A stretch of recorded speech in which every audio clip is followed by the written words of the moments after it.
Seperti yang udah kalian tahu, gue lagi ada di Bali. Dan kalau inget-inget Bali tuh gue selalu inget sama cerita horor yang pertama kali dikirim ke DM TikTok gue waktu 2 tahun atau 3 tahun lalu. Itu aneh banget karena apa? Dulu tuh gue ceritanya cerita lucu guys. Terus tiba-tiba satu orang ini tuh ngirim cerita horornya yang kayak gak ada konteksnya apa-apa. Tapi ketika gue sampaikan cerita horornya itu, langsung kalian semua pada suka. Dan saya terjerumus di horor.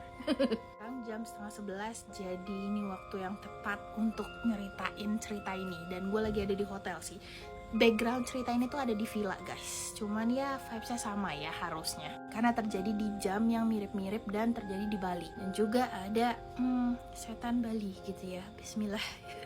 Gue ngeri ceritanya, tapi ya bismillah. Oke, kalian tonton aja sampai habis. Oke, jadi cerita ini tuh dikirimin sama seorang laki-laki yang lagi studi tour ke Bali sama segerombolan kelasnya gitu guys. Nah, kebetulan mereka ini dapat 2 villa murah ya, laki-laki dan perempuannya itu dipisah. Nah, yang ngirim cerita ke gue ini adalah laki-laki guys, jadi dia ada di villanya laki-laki.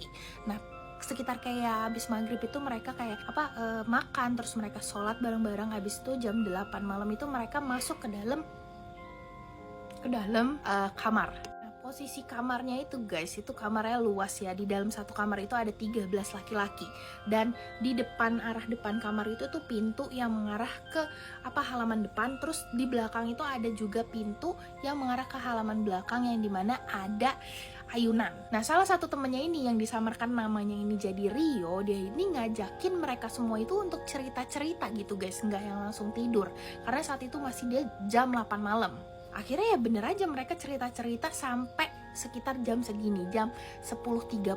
Sekarang jam 10.30 juga BTW di sini. Terus mereka berisik banget tuh ya guys, karena mereka rame-rame di dalam villa itu sampai jam 10:30 malam masih cerita-cerita. Nah, mereka ini lupa kalau pemilik villa ini tuh sebelumnya ngomong kalau di villa ini kalau udah malam jangan berisik ya, takutnya ada yang iseng. Sekitar jam 10:30 itu hawa di dalam villa itu tuh bener-bener udah dingin banget.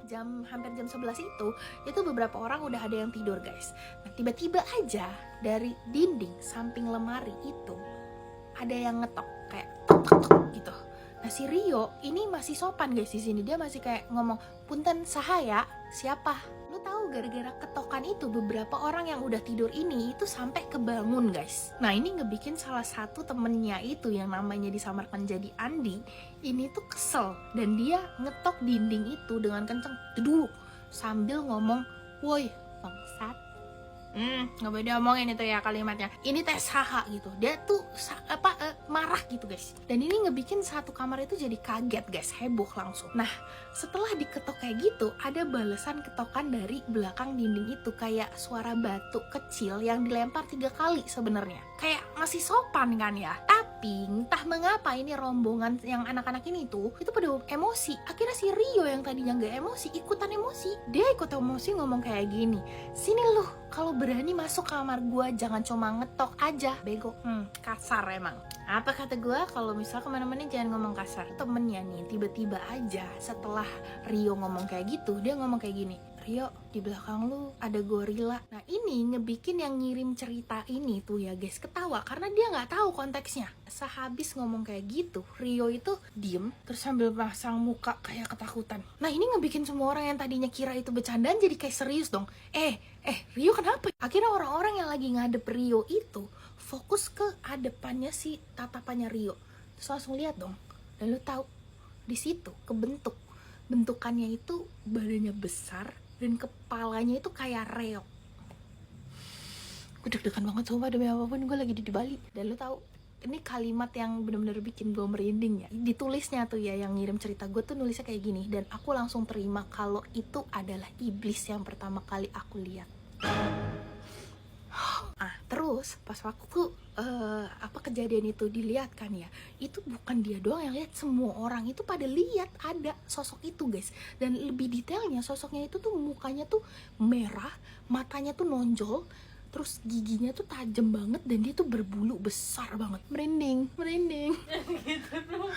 Serius, kayak dari samping kiri gua. Oke, lanjut nih. Untungnya si sosok itu cuma natepin Rio guys. Dia bener-bener kayak cuma natepin Rio. Padahal di situ ada banyak kan, ada 13 orang, tapi dia kayak dari yang ngirimin cerita ya guys.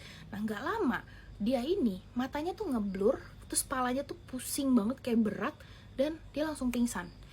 Setelah itu dia bangun nih. Pas waktu dia bangun, hal yang pertama dia lihat itu ada jam. Yang dia lihat itu tuh, kalau jam kan muternya kayak dari 1 ke 2 ke 3 ke 4 ya. Ini enggak, ini muternya balik guys, balik ke arah muternya. Dan di situ dia nyadar kalau hidungnya itu mimisan. Tahu siapa aja yang pingsan? Itu satu ruangan itu pada tergeletak semua guys. Yep, 13 orang itu pada tergeletak semua. Yang sadar saat itu tuh yang nulis ngirim ceritanya ini ke gua guys, karena dia tuh satu-satunya orang yang inget di akhirnya. Nah, hal yang dia lihat pas waktu dia sadar dari pingsannya itu ya, pingsannya itu ada kayak bocah laki-laki pakai baju serba putih nih ya, rambutnya lurus, terus ada poninya, terus juga dia itu bercucuran darah guys, dari kepala sampai dadanya dia ini. Tapi lu tahu mukanya rata, kagak ada mata, kagak ada hidung, kagak ada mulut, kagak ada alis, kagak ada, mukanya rata. Nah si bocah itu berdiri di depan kakinya dia. Makanya hal yang pertama dia lihat itu selain jam adalah si bocah laki-laki ini guys.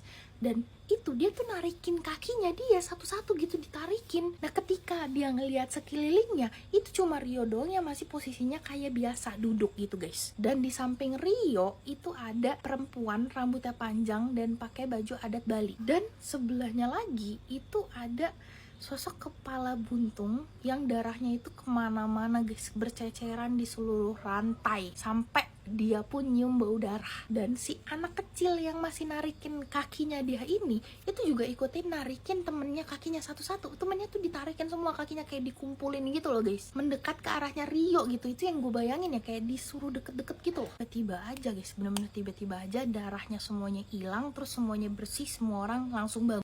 Bau amisnya udah hilang, terus jam yang tadinya arahnya balik itu kayak biasa lagi dan nunjukin ke arah jam kayak jam 11 lewat gitu.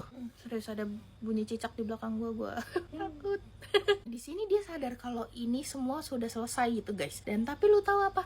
Temen-temen ini nggak ada yang sadar apa yang setelah terjadi, apalagi Rio. Padahal si Rio ini kan yang ditujukan gitu. Si Rio ini yang kayak sampai kiri kanannya ada Rio, ada ya sosok yang tadi gitu. Tapi dia sama sekali nggak sadar, dan cuma yang ngirim cerita ini yang sadar guys. Nah keesokannya dia ketika udah pengen pulang, dia pengen cerita nih sama yang punya villa gitu. Apa sih yang terjadi, terus itu apa sih, terus aku harus apa sih, itu dia pengen tanya ke yang punya villa, tapi nggak ketemu sama yang punya villa. Akhirnya sampai sekarang dia ngomong kayak ya udah, itu adalah kondisi dimana aku sadar ketika aku ngelakuin salah terus digangguin beneran gitu. Tapi yang anehnya gitu, kenapa Rio nggak sadar ya? Padahal kayaknya konsekuensinya ini untuk Rio gitu, karena kan Rio yang duluan mulai untuk berisik ya.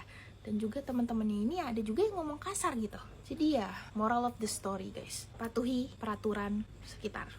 Ya, alhamdulillahnya gue tidak ada di pedalaman Bali, saya lagi ada di Canggu. Jadi kayak masih vibes-nya masih aman gitu ya. Tapi ya tetap aja ini nggak enak ini ceritanya. Di malam-malam terus bunyi jangkrik, bunyi cicak gitu kan, terus bunyi tak gitu, kagak enak coy. Udah lah, sampai sini dulu. Kalian tunggu aja vlog ada di Balinya selanjutnya ya. Bye bye, cerita apa lagi next.